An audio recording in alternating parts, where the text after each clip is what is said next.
പ്രധാനമന്ത്രി മാപ്പ് പറയുമോ? കോൺഗ്രസ്.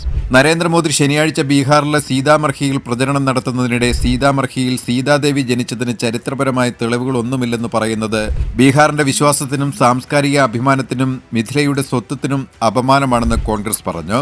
അദ്ദേഹത്തിന്റെ സർക്കാരിനെ ലക്ഷ്യം വെച്ച് ബീഹാറിലെത്തുന്നതിന് തൊട്ടുമുമ്പ് പ്രധാനമന്ത്രിയോട് നിരവധി ചോദ്യങ്ങൾ ഉന്നയിച്ചിരുന്നു കോൺഗ്രസ് ജനറൽ സെക്രട്ടറി ജയറാം രമേശ്. സീതാമർഹിയുടെ പുണ്യഭൂമിയിൽ കാലുകുത്തുന്നതിന് മുമ്പ് മോദി പരസ്യമായി ക്ഷമാപണം നടത്തുമോ എന്നും അദ്ദേഹം ചോദിച്ചു. ബീഹാറിൽ ഒരു ടെക്സ്റ്റൈൽ പാർക്ക് സ്ഥാപിക്കാത്തതിലൂടെയും മോത്തിഹാരി ശിവഹാർ സീതാമർഹി റെയിൽ ലിങ്ക് റദ്ദാക്കുന്നതിലൂടെയും പ്രധാനമന്ത്രി ബീഹാറിനോട് രണ്ടാനമ്മ മനോഭാവവും വിവേചനവും കാണിക്കുന്നുവെന്നും അദ്ദേഹം ആരോപിച്ചു.